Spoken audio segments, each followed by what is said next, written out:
கர்த்தரும் இரட்சகருமாகிய இயேசு கிறிஸ்துவின் நாமத்தினாலே யாவருக்கும் வாழ்த்தலை தெரிவித்துக் கொள்கிறேன். இந்த குருத்தோலை ஞாயிறிலும் நாம் சிந்திக்கும்படியாக நமக்கு கொடுக்கப்பட்ட தலைப்பு பவனி வரும் சமாதான ராஜா. அதற்கு அடிப்படையாக நமக்கு கொடுக்கப்பட்ட திருவசனம் மத்தேயு 21 அதிகாரம் 9 முன்னடப்பாரும் பின்னடப்பாரும் ஆகிய திரளான ஜனங்கள் தாவீதின் குமாரனுக்கு ஓசன்னா, கர்த்தரின் நாமத்தினாலே வருகிறவர் ஸ்தோத்திரிக்கப்பட்டவர், உன்னதத்திலே ஓசன்னா என்று சொல்லி ஆர்ப்பரித்தார்கள். தேவகுமாரனாய் இயேசு கிறிஸ்து ராஜாதி ராஜாவாக எருசலேமுக்குள்ளே பவனியாக வந்த காட்சி. தமது பாடு மரணங்களை நிறைவேற்றும்படியாக கடைசியாக அவர் எருசலேமுக்கு வருகிறார். நடக்கப் போகிறது எல்லாம் அவருக்கு தெரியும். இதற்கு முன்பும் எருசலேமுக்கு வந்திருக்கிறார். அப்பொழுதெல்லாம் யாரும் இவரை இவ்வளவாக வரவேற்கவில்லை, இவருக்காக வழிகளை ஆயத்தம் பண்ணவில்லை. ஆனால் இப்பொழுது ஒரு அடையாளத்தை நிறைவேற்றப் போகின்றார். தீர்க்கதரிசிகள் சொன்ன அந்த மிகப்பெரிய அடையாளத்தை அவர் நிறைவேற்றும் ஒரு காலம். எருசலேமிலே நமக்காக ரட்சிப்பை ஏற்படுத்த அவர் அந்த எருசலேம் நகருக்குள்ளே போகிறார். அப்பொழுது திரளான சீசர்கள் தாங்கள் ஏற்கனவே கண்ட அற்புதங்களின் நிமித்தம் சந்தோஷப்பட்டு, அநேக மக்கள் இயேசு பண்டிகைக்கு வருகிறார் என்று கேள்விப்பட்டு குருத்தோலைகளை பிடித்து கொண்டு அவருக்கு எதிர்கொண்டு போக புறப்பட்டார்கள். சீசர்கள் தேவகுமாரனை எருசலேமுக்கு அழைத்து செல்வதற்கு அவர் சொன்னபடியே ஒருவரும் முறுக்காலும் ஏறியிராத கழுதை குட்டியை கண்டுபிடித்து அதன் மேல் அவரை ஏற்றினார்கள். வழிகளெங்கும் பள்ளங்கள் மேடுகளை சரி செய்யும்படிக்கு மரக்கிளைகளை தரித்து பள்ளங்களை அடைத்தார்கள். தங்கள் வஸ்திரங்களை விரித்து அவரை கௌரவித்தார்கள். இது ஞானார்த்தமாய் நாம் சொல்வதாய் இருந்தால், தேவகுமாரன் ராஜாதி ராஜாவாக தம்முடைய மகிமையை வெளிப்படுத்துகிறார். பூமியிலே ஒரு குறிப்பிட்ட ராஜ்யங்களை கட்டியாளும்படிக்கு அல்ல, சர்வலோகத்தின் ராஜாவாக அவர் தன்னுடைய மகிமையின் ஒரு பகுதியை வெளிப்படுத்தும்படிக்கு தீர்க்கதரிசிகள் சொன்ன ஆகமங்களிலே தம்மை குறித்து சொல்லப்பட்டவைகளை நிறைவேற்றும்படிக்கு பவனி வருகிறார். தேவகுமாரனை நமக்குள்ளே கொண்டு வர வேண்டும் என்றால் என்ன செய்ய வேண்டும்? பள்ளங்கள் எல்லாம் நிரப்பப்பட வேண்டும், மேடுகள் எல்லாம் தணிய வேண்டும்.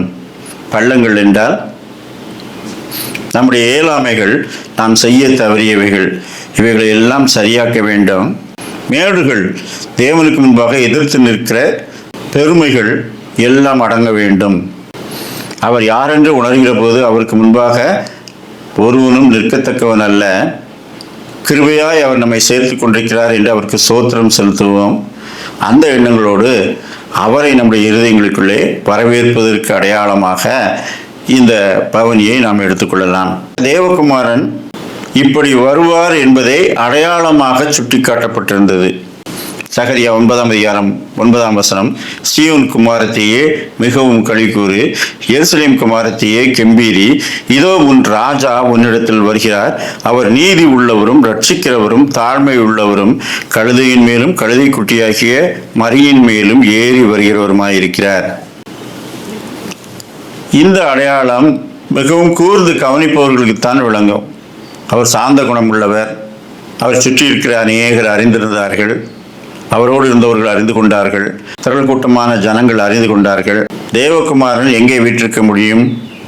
எங்கே வீற்றிருக்க விரும்பினாலும் அவர் இருக்கலாம்.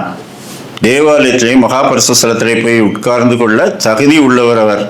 ஆனால் அப்படி போய் செய்யவில்லையே. ஆசாரியர்களும் வேதபாரகரும் உட்கார்ந்திருக்கிற உயரிய ஆசனங்களிலே அவர் உட்கார வேண்டும் என்றால் அவர் கையை காட்டினா போதும், எல்லாரும் கீழே விழுந்து விடுவான். ஆனால் அங்கெல்லாம் போய் அவர் உட்காரவில்லை. அவர் சாந்த குணமுள்ளவராய் தாழ்மையுள்ளவரும் எதன் மீது ஏறி வருகிறார்? கழுதையின் மேலும் கழுதை குட்டியாகிய மரியின் மேலும். அவர் ராஜா என்று எப்படி நீ அறிந்து கொள்வாய்? ராஜாவுக்கு பரிவாரங்கள் உண்டு. ராஜா வாழ்க வாழ்க என்று போற்றி பாடும் ஒரு குழுவினர் உண்டு. ஜனங்களும் ராஜா வாழ்க என்று கத்துவார்கள். அந்த மகிமை இவருக்கு கிடைத்திருக்கிறது. எதற்காக? அடையாளமாக அதை ஏற்றுக்கொண்டிருக்கிறார். வருகிறவர் சாதாரணமானவர் அல்ல. அவர் எருசலேம் நகரத்துக்குள்ளே பிரவேசிக்கும் போது நகரத்தார் யாவரும் ஆச்சரியப்பட்டு இவர் யார் என்று விசாரித்தார்கள். இவர் நாசரேத்தூரிலிருந்து வருகிறவராகிய தீர்க்கதரிசி என்று ஜனங்கள் சொன்னார்கள். அவரோடு இருந்த ஜனங்கள் இவர் லாசருவை கல்லறையில் இருந்து வெளியே கொண்டு வந்தவர் என்று சாட்சி சொன்னார்கள். இப்படி சாட்சியிடும் மக்கள், அவருடைய மகத்துவத்தை அறிந்தவர்கள் அவரை ராஜாதி ராஜாவாக எருசலேமுக்குள்ளே அழைத்து செல்லுகின்றார்கள். முன்னடப்பாரும் பின்னடப்பாரும் தாவீதின் குமாரனுக்கு ஓசன்னா, நம்முடைய தேவனுடைய நாமத்தினாலே வருகிற ராஜா ஸ்தோத்திரிக்கப்பட்டவர் என்று ஆர்ப்பரித்தார்கள். இதை பார்க்கும்போது ஒரு காட்சி நினைவுக்கு வருகிறது. ராஜா என்றால் பரிவாரங்கள் மட்டுமல்ல, அவர் எதிரே வருவார், அவர் தேரிலே உட்கார்ந்திருப்பார் அல்லது குதிரையிலே உட்கார்ந்திருப்பார், அவருக்கு பின்னால் குதிரை வீரர்கள் வருவார்கள். இங்கே எல்லாம் கால்நடையாக நடந்து வருகிறார்கள், அவர் கழுதையின் மீது உட்கார்ந்திருக்கிறார். ஆனால் ராஜாவுக்குரிய அதே மகத்துவத்தை எல்லாரும் செலுத்தினார்கள். அவர் ஸ்தோத்திரிக்கப்பட்டவர் என்று சொல்லி சந்தோஷப்பட்டு அவரை வரவேற்று சென்றார்கள்.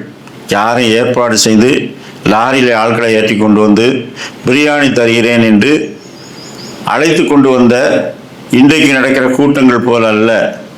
தாங்கள் கண்ட அற்புதங்களையும் அடையாளங்களையும் நினைத்து பார்த்து இவர் யார் என்று உணர்ந்து கொண்ட ஒரு கூட்ட மக்கள் அவரை அழைத்து சென்றார்கள். பல வருடங்களுக்கு முன்பாக ஆந்திர பிரதேசிலே ராஜசேகர ரெட்டி என்று ஒரு முதலமைச்சர் இருந்தார். ஒரு சமயத்தில் மிகப்பெரிய மழை வெள்ளம் ஏற்பட்டு அநேக பகுதிகள் பாதிக்கப்பட்டிருந்தது.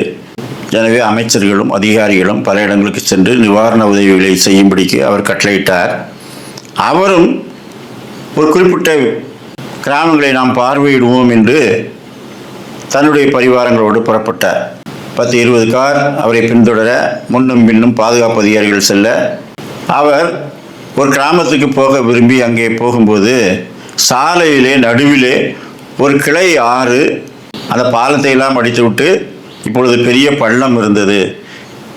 இப்பொழுது ஆற்றிலே தண்ணீர் குறைந்து விட்டாலும் ஜனங்கள் நடக்க பாலம் இல்லை. எனவே ஜனங்கள் எல்லாம் பள்ளத்திலே இறங்கி ஒரு வழிப்பாதையை உண்டு பண்ணி கொண்டு அதன் வழியாக ஏறி சென்று கொண்டிருந்தார்கள். வாகனங்கள்லாம் இங்கும் அங்கும் நின்று விட்டது. அப்பொழுது உடன் வந்த அதிகாரிகள், ஐயா நம்ம திரும்பி விடுவோம், வேறு வில்லேஜுகளை பார்ப்போம்.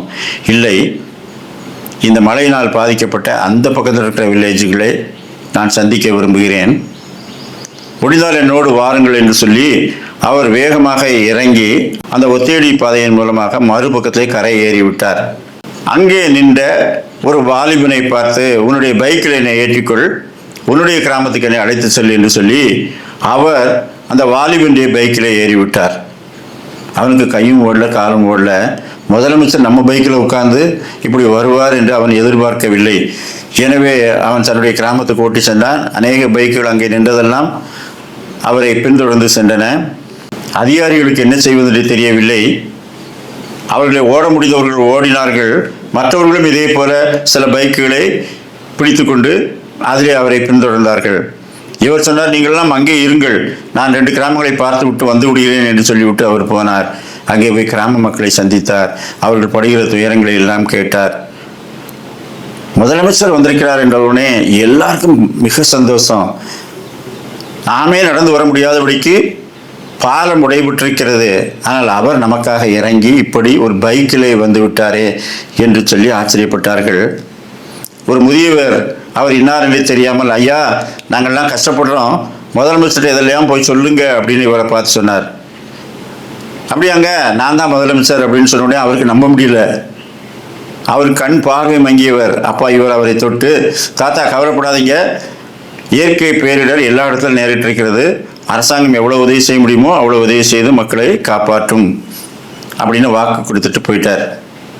அவர் போய் அநேக வருஷங்கள் வர இன்றைக்கும் அங்கே என்ன பேசப்படுகிறது, எங்களை பார்க்க பைக்கிலே பின்னாலே அமர்ந்து ஒரு முதலமைச்சர் வந்து சென்றார். எங்கள் நாட்கள் உள்ளவரை அவருக்கு தான் ஓட்டு போடுவோம்னு கொஞ்சம் பேர் சொன்னாங்க. இதெல்லாம் ஒரு ஸ்டண்ட் அப்படின்னு இன்னும் கொஞ்சம் பேர் சொன்னாங்க. எப்படி இருந்தாலும் அது ஒரு சரித்திர பதிவாக அமைந்து விட்டது. இங்கேயும் அப்படித்தான். ராஜா வருகிற அதே வாகனங்களில் பரிவாரங்கள் எல்லாம் ஆயுதங்களை தாங்கி வருவதற்கு பதிலாக இவர் சமாதானம் உள்ளவராக ஒரு கழுதையின் மீது ஏறி வருகிறார். அது என்ன திரளான கூட்டம்! எல்லாரும் வெட்டி பார்த்தால் ஒருவர் கழுதையில் உட்கார்ந்து போய்கொண்டிருக்கிறார். எல்லாரும் அவரை ராஜா என்று வாழ்த்துகிறார்கள். இதுதான் அடையாளம் நிறைவேறியது. நம்மை ரட்சிக்கும்படிக்கு நம்முடைய இருதயத்துக்குள்ளே அவர் வரும்போது எப்படி வரவேற்கிறோம்? எப்படி அவரை ஏற்றுக்கொள்கிறோம்? சகேயு என்ற ஒரு மனுஷனுடைய வீட்டுக்கு இயேசு நடந்து போனார். போகிற வழியிலேயே அவனுக்கு தெரிந்து விட்டது, இயேசு நம்முடைய இல்லத்துக்கு வருகிறார் என்றால் நாம் என்ன செய்ய வேண்டும்? ஆள் அனுப்பி தன்னுடைய வீட்டை சுத்தப்படுத்தி அவர் வருகிறார் என்ற செய்தியை சொல் என்று அவன் முயற்சி எடுக்கவில்லை. அவனுடைய ஒரே ஒரு நோக்கம், வருகிறவர் யார், அவருக்கு முன்பாக நான் யார், நான் செய்ய வேண்டியது இன்னதென்று அவன் உணர்ந்து, யாரிடத்தெல்லாம் அநியாயமாக வாங்கியிருக்கிறானோ அவரிடத்தெல்லாம் திருப்பி கொடுக்கிறேன். ஆவியானவர் ஏவுகிறார். அதன்படி தன்னை திருத்தி கொள்ளும்போது அதுதான் தேவகுமாரனுக்கு பிரியம். புற ஏற்பாடுகள் அல்ல, அகத்திலே ஏற்படுகிற அந்த மாற்றம்தான் அவருக்கு பிடிக்கும். எப்பொழுது அவன் மனமாற்றத்தை அடைந்தானோ அப்பொழுதே இந்த வீட்டிற்கு ரட்சிப்பு வந்தது என்று வீட்டுக்குள்ளே போகும் என்பதாகவே இயேசு சொல்லிவிட்டார். அப்படியானால் ரட்சிக்க ஆயத்தமாய் அவர் எப்பொழுதும் இருக்கிறார். நாம் ஒரு ஸ்டெப் அவரை நோக்கி எடுத்து வைத்தால் அவர் சேர்த்து கொள்கின்றார். அநேக வருடங்களுக்கு முன்பாக வெளிநாட்டிலே கிறிஸ்துமஸ் குடில் ஒன்று வைத்திருந்தார்கள். பாஸ்டர் அது எப்படி வைத்திருக்கிறார்கள் பார்ப்போம் என்று மூப்பர்களை அழைத்து கொண்டு வந்து பார்க்கும்போது அங்கே இயேசு கிறிஸ்து பொம்மையை காணும். குழந்தை இயேசுவை யாரோ தூக்கி கொண்டு போய்விட்டார்கள். இவர்கள் ஆலோசித்துக் கொண்டிருக்கும்போது அங்கே ஒரு 5 வயது சிறுவன் தன்னுடைய சைக்கிளின் பின்னாலே இயேசு கிறிஸ்து பொம்மையை வைத்துக்கொண்டு நேராக அவர்களிடத்திலே வந்து, இந்தாங்க இயேசு கிறிஸ்து இங்கே இருக்கிறார் என்று அந்த பொம்மையை எடுத்து கொடுத்தான். அவர்களெல்லாம், ஏண்டா இயேசு கிறிஸ்து பொம்மையை எடுத்துக்கொண்டு எங்கே போனாய் என்று கேட்டார்கள். அங்கிள், நான் தேவகுமாரனிடத்திலேயே ஒரு விண்ணப்பம் வைத்திருந்தேன். எங்கள் அப்பா எனக்கு சிவப்பு கலர் சைக்கிள் வாங்கி கொடுத்தாருன்னா உங்களை ஒரு ரவுண்டு கூட்டிகிட்டு போகிறேன் அப்படின்னு சொல்லி இயேசு கிறிஸ்துவோடு நான் பேசியிருந்தேன். அப்படியே நேத்தான் எங்கள் அப்பா நான் விரும்பின அந்த சிவப்பு நிற சைக்கிளை வாங்கி கொடுத்து விட்டார். அது இதோ இருக்கிறது. எனவே ஃபர்ஸ்ட் ரவுண்டு எப்படினாலும் நம்ம சொன்ன வாக்கை காப்பாற்றணும்ல, அதனால ஏசப்பாவை எடுத்து நான் வைத்துக்கொண்டு என் வீடு வரை போயிட்டு வந்தேன் அப்படின்னு சொல்லிட்டு அவர்களிடத்தில் ஒப்படைத்தான். அவர்கள் சிரித்து கொண்டார்கள். ஆனால் ஒரு ஆழமான சத்தியத்தை புரிந்து கொண்டார்கள். நிஜமான தேவகுமாரனை நமது வீட்டுக்கு அழைத்து செல்ல வேண்டும் என்றால் நாம் எப்படிப்பட்ட முன்னேற்பாடுகளை செய்ய வேண்டும், அதைத்தான் இந்த நிகழ்ச்சியிலே நாம் பார்க்கின்றோம். பள்ளங்கள் எல்லாம் நிரப்பப்பட வேண்டும், மேடுகள் எல்லாம் தனிய வைக்கப்பட வேண்டும். செம்மையான பாதையிலே நடக்கிறவர் அவர் வரத்தக்கதாக நம்முடைய இருதயங்களை நாம் சீர்படுத்தினோமா என்று சொல்லி நாம் இந்த நாளிலும் சிந்திக்கும்படியாக அழைக்கப்படுகின்றோம். யோவான் 12ஆம் அதிகாரம் 13ஆம் வசனம், குருத்தோலைகளை பிடித்துக்கொண்டு அவருக்கு எதிர்கொண்டு போகும்படி புறப்பட்டு, ஓசன்னா கர்த்தருடைய நாமத்தினாலே வருகிற இஸ்ரவேலின் ராஜா சோத்தரிக்கப்பட்டவர் என்று ஆர்ப்பரித்தார்கள். இது அவர்கள் இருதயத்திலிருந்து எழும்பும்படிக்கு ஆவியானவர் கட்டளையிட்டிருக்கிறார். அவருக்கு முன்பாக நாவுகள் யாவும் அவரை கர்த்தர் என்று அறிக்கை பண்ணும், முழங்கால் யாவும் அவருக்கு முன்பாக முடங்கும். அப்படிப்பட்ட உன்னதமானவர் வந்திருக்கின்றார். அவரை இப்பொழுது நீங்கள் ராஜா என்று சொல்லுங்கள், இஸ்ரவேலின் ராஜா என்று சொல்லுங்கள் என்று ஆவியினாலே தூண்டப்பட்டவர்களாக அந்த கோஷத்தை எழுப்பினார்கள். தேவகுமாரன் இந்த அடையாளத்தை நிறைவேற்றினார். பார்க்கிற கண்கள் எல்லாம் யோசிக்கும், எப்படி இவ்வளவு திரளான கூட்டம் ஒருவரை ராஜா என்று சொல்லுகிறார்கள், அவர் எந்த தேசத்தையும் இங்கே ஆளவில்லையே, அவர் தாழ்மை உள்ளவராய் கழுதையின் மேல் உட்கார்ந்திருக்கிறாரே என்று அவருக்காக காத்திருந்தவர்கள் அவரை உணர்ந்து கொண்டார்கள். ராஜாதி ராஜாவாக தம்மை வெளிப்படுத்தின தேவகுமாரன் தாழ்மையின் வடிவாய், சாந்த சொரூபியாய், அநேகருக்கு அடையாளமாய் அவர் தேவாலயத்தில் போய் சேர்ந்தவுடனே அங்கே விற்கிறவர்களையும் கொள்ளுகிறவர்களையும் துரத்தி மீண்டும் தேவாலயத்தை சுத்தப்படுத்துகிறார். தம்முடைய ஊழியம் ஆரம்பிக்கும் போது தேவகுமாரன் தேவாலயத்தை சுத்தப்படுத்தினார். முடிவுறும் நேரத்திலும் அவர் தூய்மைப்படுத்துகிறார். அப்பொழுது வியாதியஸ்தரும் குஷ்டரோகிகளும் அவர்களை வந்தார்கள், அவர்களையெல்லாம் சுத்தமாக்கினார் என்று பார்க்கிறோம். இவர் சுத்தப்படுத்தி கிருபையை விளங்க பண்ணுகிற தெய்வம், அதை வெளிப்படுத்துகிறார். அவர் பவனி வரும்போதே வேதபாரகரும் பரிசேயரும் இவர்கள் சொல்லுகிறதை கேட்கிறீரா என்று கேட்கிறார்கள். அப்படின்னா உண்மை ராஜா என்று சொல்லுகிறார்கள், நீர் அதை ஏற்றுக்கொள்கிறீரா? உன்னதத்தில் இருக்கிற தேவனுக்கு மகிமை உண்டாக அவருடைய குமாரன் புறப்பட்டு வருகிறார் என்று இவர்கள் எல்லாம் ஆர்ப்பரிக்கிறார்கள். இதை கேட்கிறீரா? அவருடைய வேதத்திலிருந்தே அவர்களுக்கு சொல்லுகின்றார், பாலகர் குழந்தைகள் வாயினாலே துதி உண்டாகும்படி செய்தீர் என்பதை நீங்கள் வாசிக்கவில்லையா? ஆம், பாலகர் குழந்தைகள் வாயினாலே யாருக்கு துதி உண்டாகும்படி செய்தீர்? தேவாதி தேவனுக்கு. நீர் தேவாதி தேவனா? ஆம், நான் தேவன் தான் என்பதை அவர் விளங்க பண்ணினார். பாலகர் குழந்தைகள் வாயினாலே துதி உண்டாகும்படி செய்தார். அதை செய்கிறார்கள் அவர்கள். அதை ஏற்றுக்கொள்ளும் தகுதி எனக்கு இருக்கிறது. ஆம், நான் ஆண்டவர் தான் என்று அவர் சொல்லிவிட்டார். இங்கு குழந்தைகள் பாலகர் கடவுளை துதிக்கிறார்கள். நான் தான் அவர், அதை விளங்க பண்ணுகின்றார். குமாரனை கனம் பண்ணாதவன் அவரை அனுப்பின பிதாவையும் கனம் பண்ணாதவன். பிதாவின் மடியில் இருக்கிற ஒரே பேரான குமாரன் அவரை பற்றி கொள்ளாதிருப்பது எவ்வளவு மடமையான காரியம். ஜாக்கிரதை உள்ளவர்களாய் இருந்து அவருக்கு உகந்தவர்களாய் நம்மை ஒப்பு கொடுத்து பாவமன்னிப்பாய் ரட்சிப்பின் நிச்சயத்தோடு வாழ்வோம். கர்த்தர் தாமே அப்படிப்பட்ட நல்ல சிந்தனைகளை நமக்கு தந்தருள்வாராக. ஆமேன்.